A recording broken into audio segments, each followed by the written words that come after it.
Spending other people's money is great. Good luck with your payments. I was so angry at my husband for being too lax that I finally got a divorce. However, it seems that my husband had committed more serious crimes than I had grasped. From the very beginning of our marriage, my husband has been the embodiment of selfishness. I wondered why I had married such a husband, and even though I regretted his past behavior, it was too late now. The aftermath of my husband's sin said out of the mouth of my good-for-nothing husband. As expected, this is beyond my control. That's why I had to make him see how painful it is. My name is Abby, and I'm a housewife in my 50s. I live with my husband, William. My father is the director of a big company. William worked for the same company in order to follow in his footsteps. However, to be honest, my father is still not sure whether he will make William his official successor or not. The reason for this was William's personality. Hey, William, look at this. This is what happens if you leave tissues in your pocket when you put your clothes in the washing machine. In my hand was a pair of pants that William often wears. However, the pants had numerous specks of white trash on them. William had left the used tissues in his pocket and put them in the wash. All the clothes I washed that day looked like this. What are you gonna do about this? My favorite clothes were washed with this. I've been telling you for a while now that I want you to get those things right. In fact, this isn't the first time William has done this. It is not often, but even after warning him about it, he repeats the same thing as if he forgets. Whenever William does something wrong, I nag him with a warning. At first, William would apologize and say I'm sorry, but the more times I told him, the worse his mood became. He became bad-tempered and did not listen to my words. This again? I'm tired too, so please forgive me if I make a few mistakes. Isn't it a wife's job to follow through with this kind of thing? William said this to me as if it was my fault, but I thought it was strange that he blamed me. I was irritated by William's attitude. How can you blame someone else? If you had checked your clothes before putting them in the washer in the first place, this wouldn't have happened, would it? I've told you about this so many times, and I think it's your fault for not listening to what I say. When I said this back, William didn't want to hear any more about it. He stopped responding to me and just stared at his phone screen. Whenever I started talking about something that didn't suit him, William would suddenly start ignoring what I was saying. He acted as if he was not listening to me. This began to happen once we started married life. This kind of thing has been happening to me quite often since we started our marriage. I think I knew that it was useless to talk about it any further. I sighed loudly.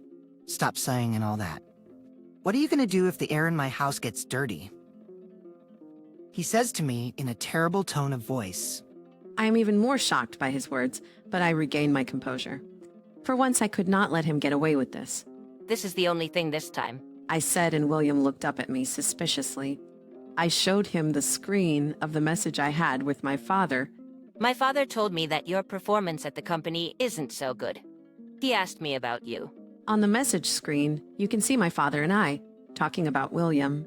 It seems that William is now being trained by someone who is one of the best people working at the company. Apparently, there is quite a problem with William's attitude, and it is a hot topic of conversation among upper management. He does not take his work seriously at all and spends all his free time looking at his smartphone. Even if you give him a warning, he doesn't take it seriously. And if you take your eyes off him, he will look at his phone again. He does not do the work that needs to be done by himself. Instead, he puts it on someone who is in a lower position than himself and tries to make it easy for himself. I heard that his attitude was so bad that even the education staff was having a hard time dealing with it. My father heard about this and went out of his way to ask me what to do about it.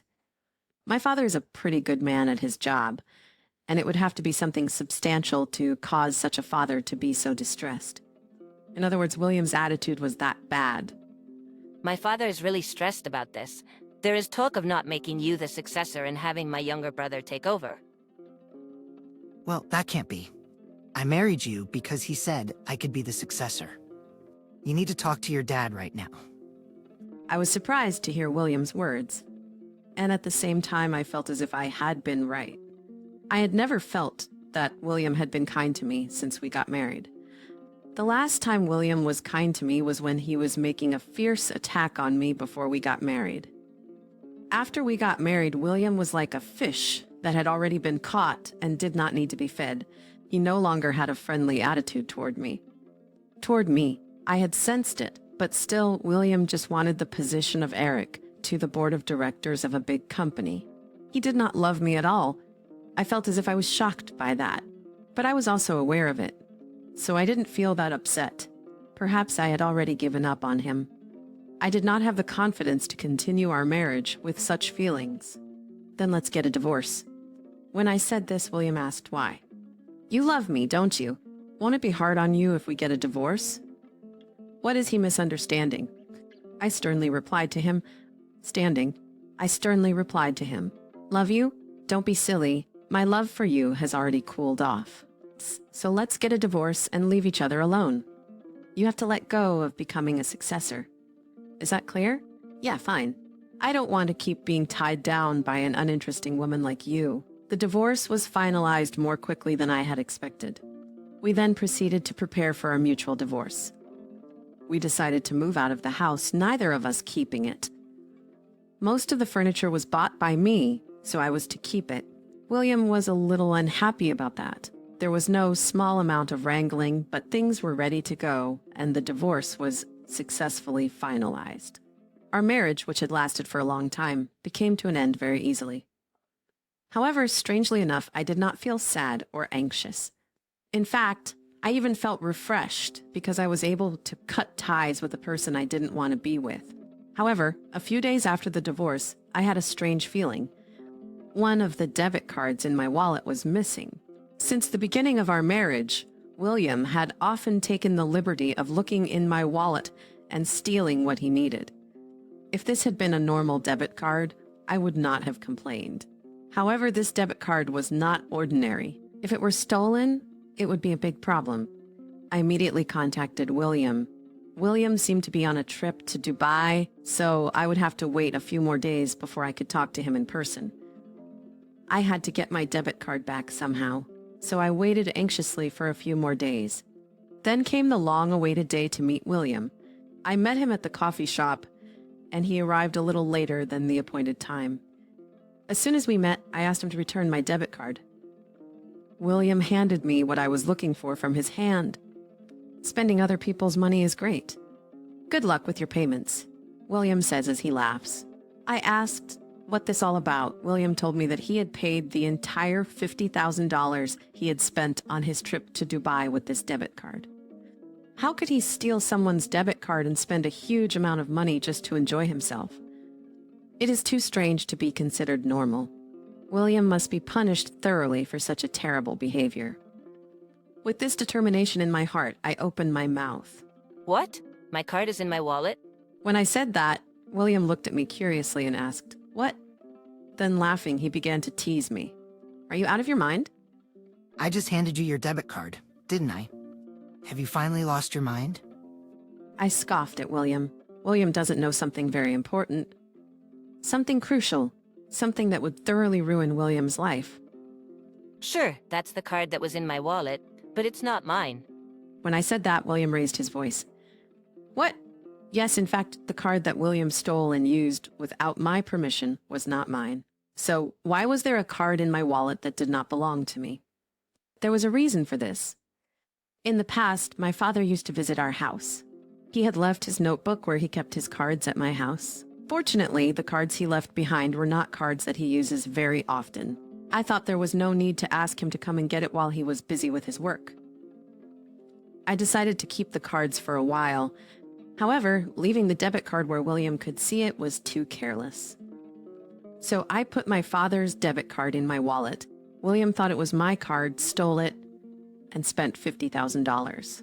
Of course, right after I found out that my father's debit card was missing, I contacted my father and reported the details of what had happened. And he told me, "We'll take care of it. You don't have to do anything." It seemed like he had a plan, so I left him to it. At my words, William's expression turned blue. William must have been trying to trick me alone. However, the plan did not work, and in fact, it was strangling him.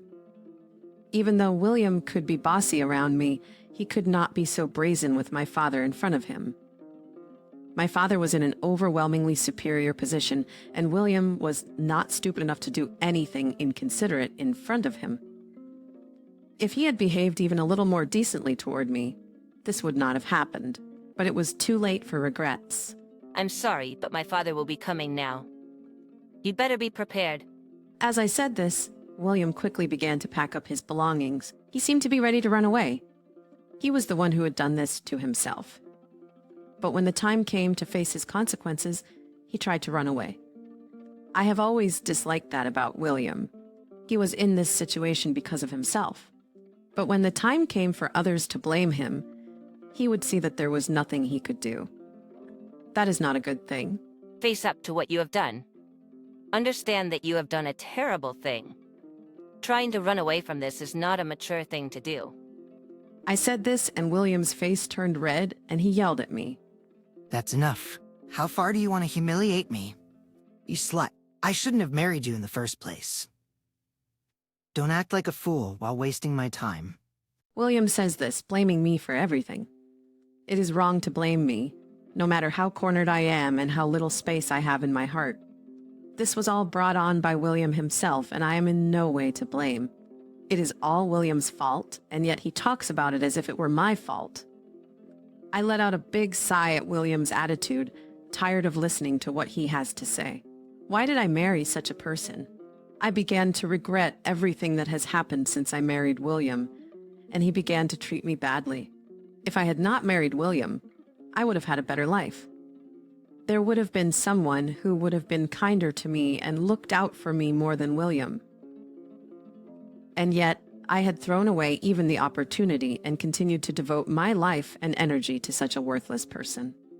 I must have been more foolish than anyone else. Why couldn't I have recognized the true nature of William sooner? Perhaps it was not only William who was sloppy, but also myself. But it was too late for regrets. The revenge drama has already begun. The time I wasted on William would never come back. Perhaps sensing that he could no longer escape from my words, William gave up on living and sat there. I felt it was a wise decision. If William had escaped here, my father would surely have chased him to the ends of the earth and made William redeem himself in this manner. If he did, it would be William who would suffer. And to be honest, I don't think William is capable of atoning for his sins. The fact that my father did not come to William until now was a sort of thank you for being with me for so long, even though it was not a proper life. But William, not knowing this, began to be more and more insolent. It's all your fault. If you put your card in such an obvious place, I'd think it was mine to use. That's what I always hated about you. It is usually a bad idea to use someone else's debit card, even if it belongs to your spouse.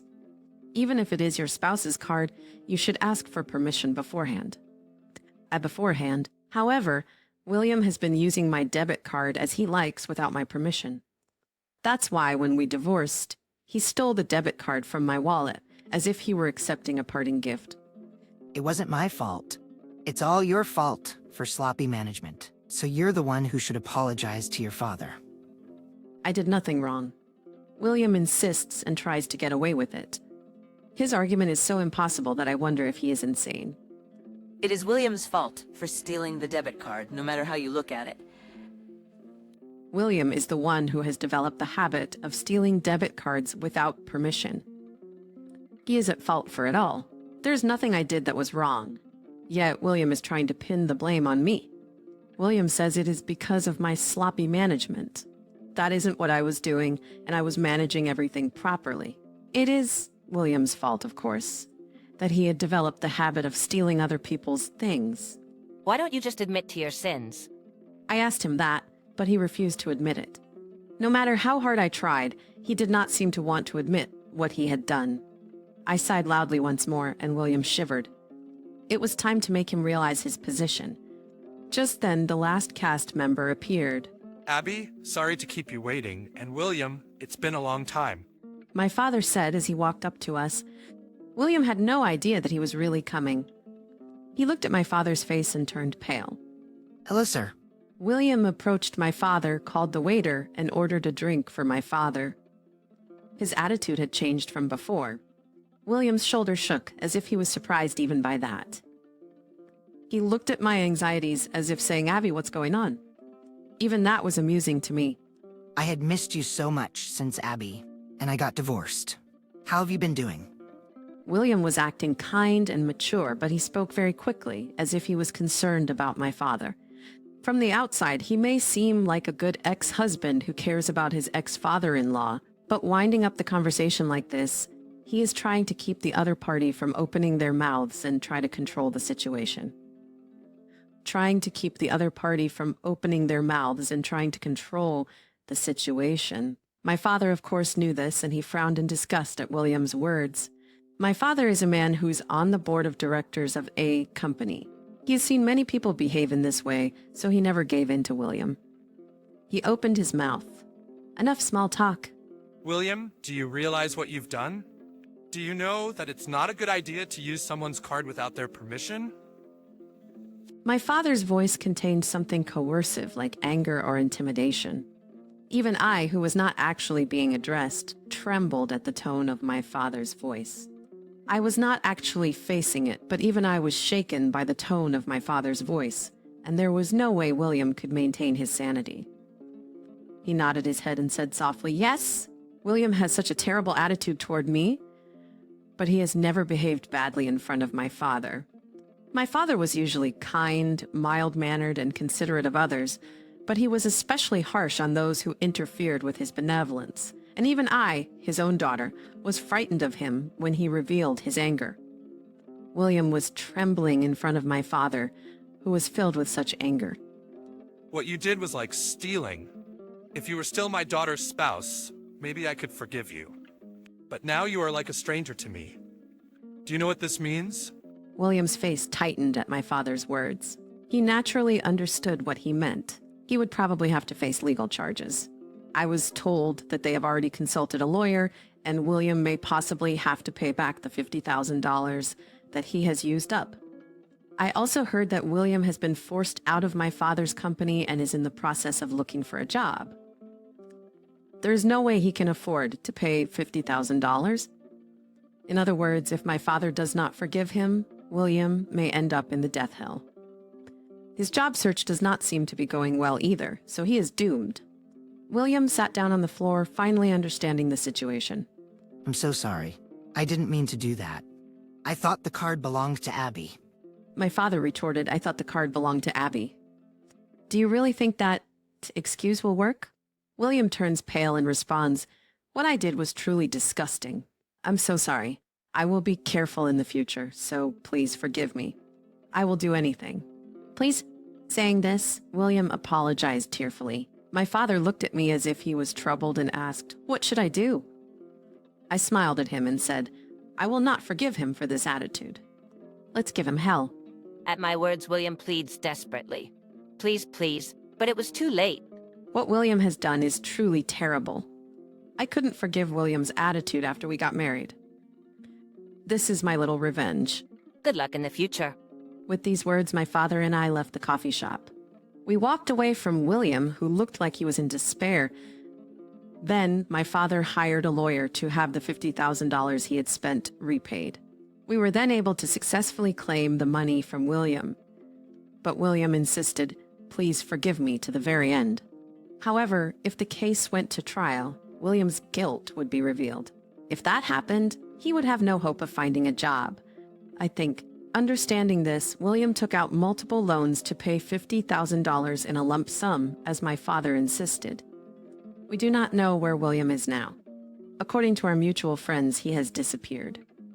I had some idea of what was going on, but since it was not an area that the general public was allowed to get involved in, I decided to pretend that I did not know. I am now living with my father. I have caused an inconvenience to my father in many ways, and when I apologized to him for that, he forgave me for being his sweet daughter. My father is already over 80 years old and does not have long ahead of him. Why, as his daughter, I want to do my best, so my father can live his life without regrets.